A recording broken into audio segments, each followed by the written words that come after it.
تو ان کو یہ کہا جا رہا تھا کہ آپ چلے جائیں، ابھی چھوڑ دیتے ہیں، ابھی چھوڑ دیتے ہیں، ابھی چھوڑ دیتے ہیں. اور چھوڑا کس وقت؟ جب اس 80 سالہ بزرگ کی جان لے لی گئی ہے. اب کیسے جان لی گئی ہے آپ سنیں گے تو آپ کہیں گے کہ عمران خان کی نفرت میں، عمران خان کے بغض میں ہم کس حد تک گر گئے ہیں. اگلی بھی بات کہتا ہوں جو میں کہہ رہا ہوں کہ نواز شریف نے یہ کیا کیا. اب اس بزرگ کو آپ اور مجھے اگر اس سردی میں رات کو ٹھنڈے فرش کے اوپر بٹھا دیا جائے تو ہم کیا کریں گے؟ حالانکہ میری عمر اتنی زیادہ نہیں ہے اس وقت. اب اس 75-80 سالہ بزرگ کے کپڑے اتروا کے اس کو تھانے میں ٹھنڈے فرش کے اوپر بٹھائے رکھا ہے اور اس بیچارے کی جان چلی گئی ہے. اب مجھے آپ یہ بتائیے کہ کیا اس ظلم سے آپ نواز شریف کو وزیر اعظم بنانا چاہتے ہیں؟ اور پھر اگلی بات سنیں. افضال قادری جو مقتول کے بیٹے ہیں انہوں نے بتایا کہ ہماری سیاسی جماعت تحریک انصاف سے سیاسی وابستگی ہے، اور رات کو وہ جب ڈی پی او کو اور ایس ایچ او کو یا باقی جو لوگ تھے ان کو بتا رہے تھے اور ان کو کہا گیا کہ ہمیں کہا جا رہا تھا کہ نون لیگ کی حمایت کریں، ہمیں کہا جا رہا تھا لکھ کر نون لیگ کا دیں، لیکن ہم نے کہا نہیں کریں گے. یعنی کیا پولیس تھانے مسلم لیگ نون کے پولنگ سٹیشنز ہیں یا مسلم لیگ نون کے انتخابی کیمپس ہیں کہ آپ وہاں پہ لوگوں کو اٹھا کے لے کے آئیں گے، ان کو کہیں گے تحریک انصاف کو چھوڑے، نون لیگ میں شامل ہو، نہیں ہوں گے تو یہ لے اپنے باپ کی یا بھائی کی یا فلاں کی لاش لے جائے اپنے گھر. اور اس کے بعد رات کو ڈی پی او صاحب پہنچے، آپ باتیں سنیں، وہ مقابلے کا امتحان، یہ پڑھے لکھے ہیں اس معاشرے کے. وہ صاحب گاڑی سے اترتے ہیں، وہ جس کا باپ مارا گیا کہتا ہے ڈی پی او صاحب آپ کی یزیدیت کو سلوٹ. ڈی پی او صاحب کیا کہہ رہے ہیں؟ آرام سے بات کرو، تمیز سے بات کرو. آپ کے تھانوں میں لوگ مارے جائیں، آپ کے تھانوں میں لوگوں کی بے گناہوں کی جان لی جائے، اور آپ کی رونت ہے، آپ کا تکبر ہے کہ ختم ہونے کا نام نہیں لے رہا، اور آپ محافظ کی، ریاست کی وردی پہنے ہوئے آپ کو اس کا احساس ہے.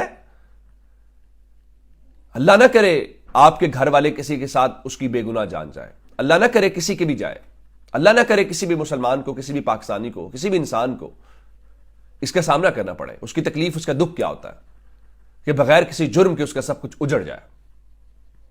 اور ان افسران کی اس کی وجہ ہے، میں بتا دیتا ہوں. وزیر اعلیٰ پنجاب جو ہے ان کی منڈی بہاؤدین میں خصوصی دلچسپی ہے. آپ چیک کریں چیف سیکرٹری اس وقت جو ہے وہ کہاں سے ہیں، اور مارت فیملی کا اثر و رسوخ کیا ہے، اور ڈی سی جو ہے اس کا کیا تعلق ہے اس سے وزیر اعلیٰ سے، اور ڈی پی او کس کی آشیرواد اور مرضی کے ساتھ نام پہ لگا ہوا. یہ ساری باتیں اپنی معلوم ہے، پتہ ہے اس بات کا. لیکن یہ جو ظلم کیا گیا یہ کس طرح سے آپ نے اس کا حساب کس سے لینا ہے؟ اب آپ کیا کریں گے؟ مرضی کا پوسٹ مارٹم میں رپورٹ تیار کروا لیں گے اور بتا دیں گے کہ وہ آلریڈی بیمار فلاں. اس کے بعد آپ ایک وہ پریس کانفرنس کرائیں گے اور اس کے بعد آپ کہیں گے دیکھیں جی فلاں فلاں فلاں فلاں. اور اس قسم کا ایک اور واقعہ پتہ چلا، منڈی بہاؤدین سے ایک مسجد کے خطیب کو اٹھا لیا گیا تھا. اب جب یہ بزرگ رات کو ان کا انتقال ہوا ہے تو اس کے بعد جب ہلچل پڑی ہے یہ تو اس کے بعد جناب وہ کیا کہتے ہیں کہ اس کو چھوڑ دیا گیا. یہ ایف آئی اے انصر ساہی ایس ایچ او کے خلاف صرف نہیں ہونی چاہیے تھی، یہ آئی جی پولیس پنجاب جو ہے اس کے خلاف، جس کو وی لاگنگ سے فرصت نہیں ہے، اس کے خلاف ہونی چاہیے. یہ محسن نقوی کے خلاف ایف آئی آر کٹنی چاہیے تھی. اور یہ ان سب کیوں کون احکامات دے رہا ہے؟ کیا تحریک انصاف انڈیا کی جماعت ہے کہ اس کی حمایت نہیں کی جا سکتی، اس کا جھنڈا نہیں لہرایا جا سکتا، اس کا جو ہے جلسہ نہیں کرایا جا سکتا؟ یہ نہ کرے. اب اگلی خبر سنیں. چلیے یہ تو میں نے آپ کو تفصیلات وہاں سے دی ہیں، تو اس سے آپ کو اندازہ لگے گا کہ ہوا کیا. اگلی خبر سن لیجئے. اگلی خبر یہ ہے NA-92 بھکر، وہاں پہ پاکستان تحریک انصاف کی ایک کارنر میٹنگ تھی، اور اندازہ کریں کہ آج الیکشن کیمپین کا آخری دن ہے. اب اگر وہ مقتول کا بیٹا بھی کہہ رہا ہے کہ مجھے نون لیگ کے حوالے سے دباؤ تھا، تو نواز شریف ایسا کیا وزیر اعظم آپ بنیں گے؟ اب اندازہ کریں آج پاکستان کے اخبارات نے کیا کیا.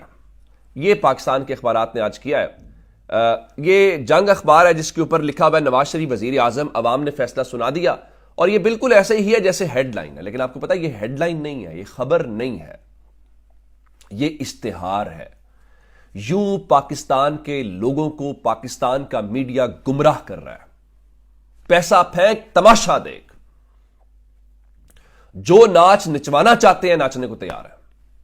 اور اب آپ دیکھ لیں اخبار کے اوپر یہ پورے کا پورا تاثر یہ ہے کہ نواز شریف جو ہے وہ وزیر اعظم بن گئے شاید، اور 8 فروری کے الیکشن کی ضرورت نہیں ہے۔ تو این اے بھکر، میں نے وہ بتا رہا تھا کہ بھکر کے اندر کیا صورتحال ہے، اور بھکر کے اندر اس وہاں پہ تحریک انصاف کے کارکنان کے اوپر وہی ہوا جو پنجاب پولیس کر رہی ہے، پہنچ گئے جس طرح کل شیخ پورہ میں ہم نے دیکھا، اور وہاں پہ گرفتاریاں اور سب کچھ۔ اس سے کیا ملے گا آپ کو؟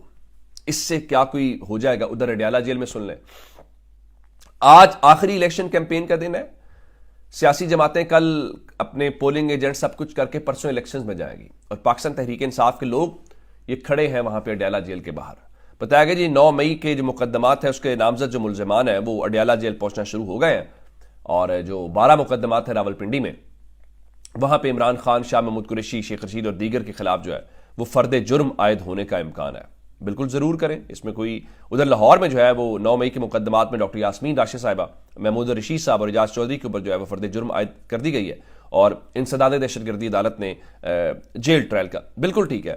لیکن کیا اب الیکشن سے اب جو کہ 45 گھنٹے سے بھی کم وقت رہ گیا ہے، کیا اسی طرح سے اگر تحریک انصاف کے خلاف جس طرح سے چیزیں ہو رہی ہیں، جس نے ایک انسانیت کی، دیکھیں ہمیں آج کل تقریروں میں بہت قرآن پاک کا حوالہ ملتا ہے اور بہت ساری باتیں جو ہیں وہ، تو کیا اسی قرآن نے، کیا اسی دین نے نہیں بتایا کہ ایک انسان کا قتل پوری انسانیت کا قتل ہے؟ کیا قرآن کی اس آیت کے حوالے سے کوئی غور کرے گا، یا عمران خان کے نیریٹو کو توڑنے کے لیے ہی ہم نے اپنی کہانیاں سنانی ہے؟